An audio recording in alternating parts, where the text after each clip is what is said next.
All right, Schlockmeister fans are going to watch a George Romero movie. It's called Season of the Witch. Let's check it out.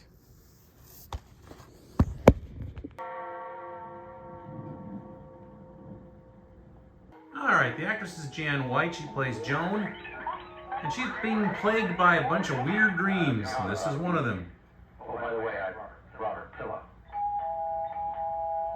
She's a bored housewife with mental health issues, so she sees a psychiatrist.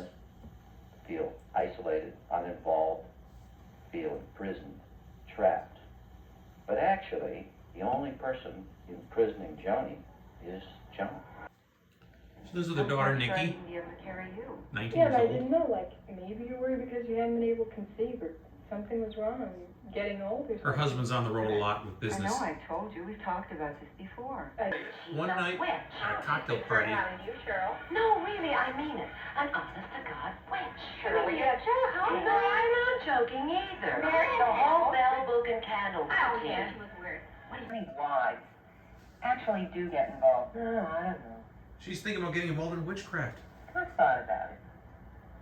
I really have thought about it. Anyone I know? Oh, no, it's So she meets up incantations with the witch, the real one. Well, today I could just go down to the bookstore and find a paperback primer for witches. There are mail-order houses that supply you with the necessary ingredients and And this is Greg, Nikki's student teacher and occasional lover. Well, It's nothing, but it bothers you, so why don't you just tell me to cut it out? He's a researcher's mother. He's a klutz. he's right. You can't say no. Now, you're talking about moving the scissors by thinking about it, right? Well, How can you say that's impossible? I can't say it's impossible, but I doubt it. How can you say that? I know, Greg, that's really dumb. No. Greg decides, let's play a trick on this I'm gonna give you woman an named Shirley opportunity to see the to power tell of that she's mind. smoking pot when it's just a regular cigarette. No. It's gonna slip her a little grass. Hey, now wait a minute. That's mean. What's mean?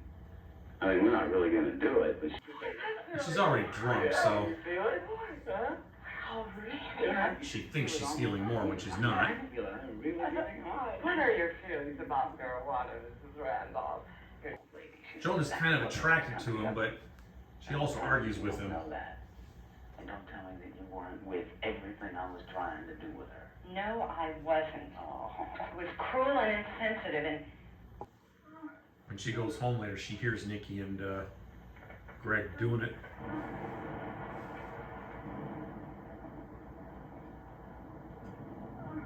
You are sick, woman. That's her husband. Hamlet, you know how to handle it? I'll tell you how to handle it. You kick some ass, damn it. You kick some ass.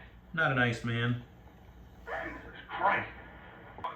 Nikki has apparently run away, No, it was one of those new cars. but she is 19. Compact?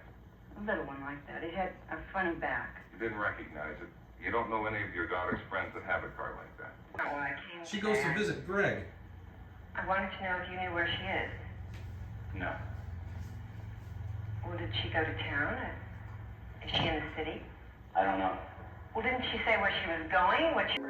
She continues to have nightmares of an intruder breaking into her house.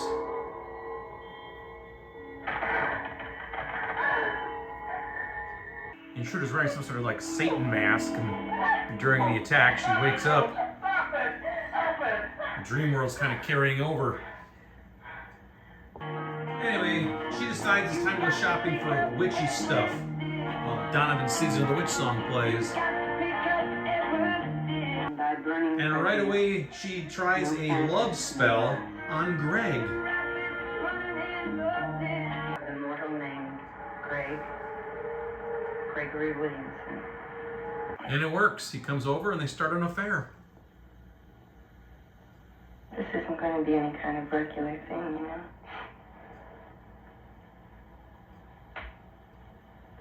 I thought you were intrigued by it when you were so afraid. She inquires about Being afraid is joining the coven. necessary to believing. I know that it's real, that it works. How long would it take? Nikki's found in Buffalo. 3 or 4 days then. She's coming home. Okay, thank you very much. Okay. Using it. Oh. Don't say anything. I know what you're going to say. Greg, please listen to me. You want to just calm I down? was fooling with it, and I'm afraid of it. I'm so afraid of it. flesh and blood, okay? So she It's did all reveal it to is him is that she's a balling, witch. Lady. I mean, you're getting bald. That's all it is. It's balling, lady. Balling. And the affair continues. She continues to have that nightmare that some guy is intruding into her house. And there he is. So she gets a gun. And the intruder struggles with her and the gun. And then she appears to wake up. Then suddenly her husband comes home early, unexpected. And she shoots what she thinks is an intruder. Or did she know it was her husband? Child of searching, She's now joining the coven. leave the darkness and approach the sentinel of the north to receive the bonds and... There's a box of duct decoys in the cellar. You have a key for the house? No, the chain was on the door. Got back in town today early. He does die. He's not quite dead yet, I guess. Mine or not, she'll get away with it. Thank you, why? And that's our film. I don't know. You're the one. I'm a witch. Positively spooky. Joni, I want you to meet Karen Zimmerman. Karen? All right, let's talk about Season of the Witch. It's a George Romero movie from the 70s. He made this movie, I think it was either right before or right after The Crazies, I'm not sure. There's also a movie, I think even a couple years earlier, called There's Always Vanilla, which was included on this. That was kind of like a long-lost film for a long time. I had a bootleg copy of it from Video Search in Miami. Remember those folks? Well, they put it on as an extra. Season of the Witch did Anchor Bay, who put this out. Anyway, let's start with the movie. The movie stars this woman named Jan White. She plays, can't remember her character name in this movie. Was it Joan? Jack's wife. Shit, I don't know. But whatever. Anyway, she plays this woman who's kind of a lonely woman. She's, I don't know, maybe in her late 40s, early to late 40s, or I'm sorry, mid to late 40s. And her husband, Jack, is a little bit abusive. He's always working. He doesn't have time. He's always on the road. And they have a 19-year-old daughter named Nikki as well. Well, again, she's kind of bored with him, and she meets this woman who claims to be a witch. She's at a party, like just a social gathering of some sort. This woman claims to be a witch, and she's intrigued by this.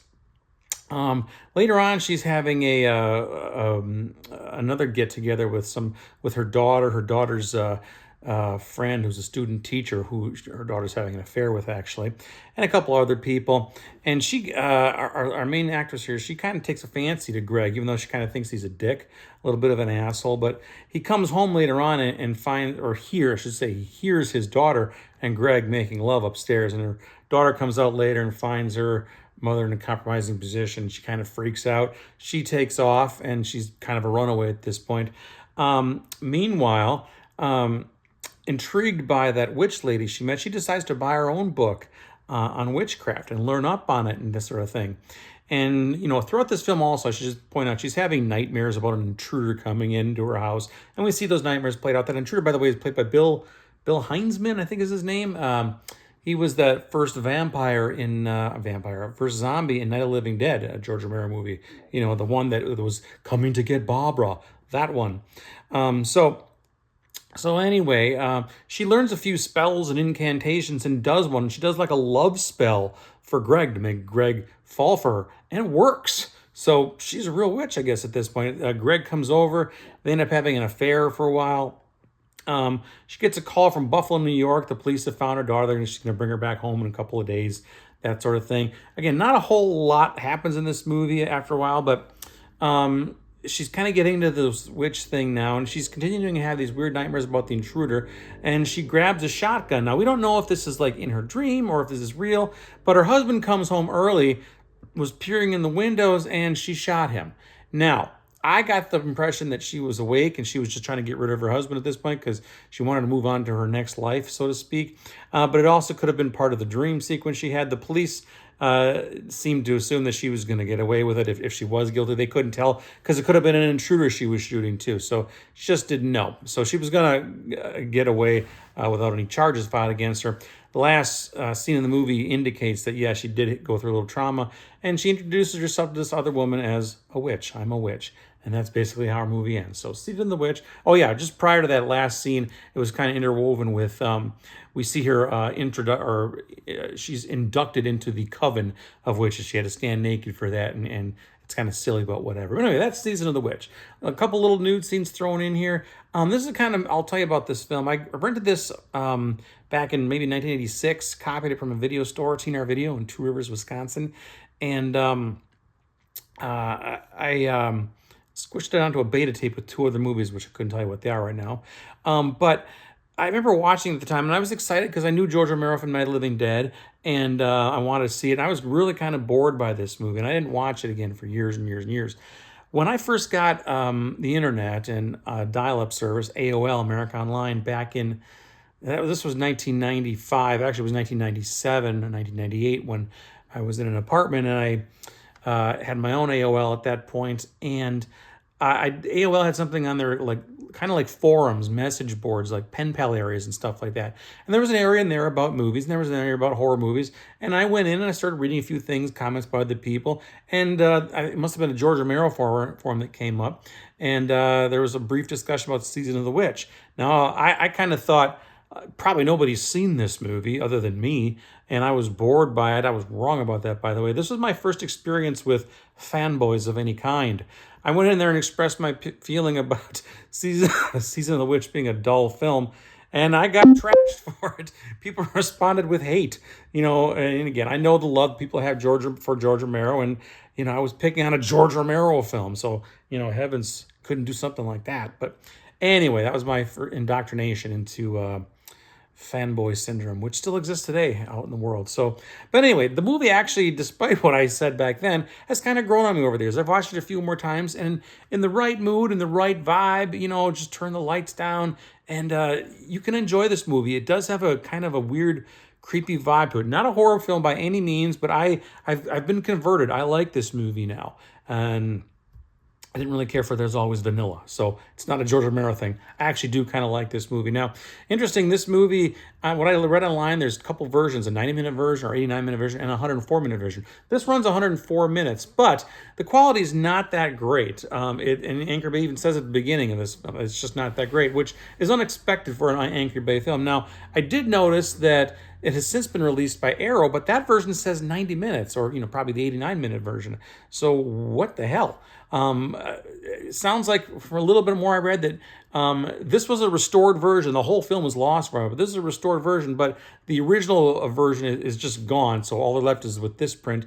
Maybe they found a 90-minute version, and that's good quality in the Arrow Blu-ray. I don't know. I am curious, and I'm curious if anybody can tell me how the Arrow Blu-ray looks, and if it is, in fact, just a 90-minute version. So anyway, I digress. Season of the Witch. I think it's a good movie. I'll leave a link to probably the Blu-ray down below on Amazon. You should definitely check it out. It's different, but it is good. It's a good vibe. Check it out. Watch it. Leave some comments. Bye.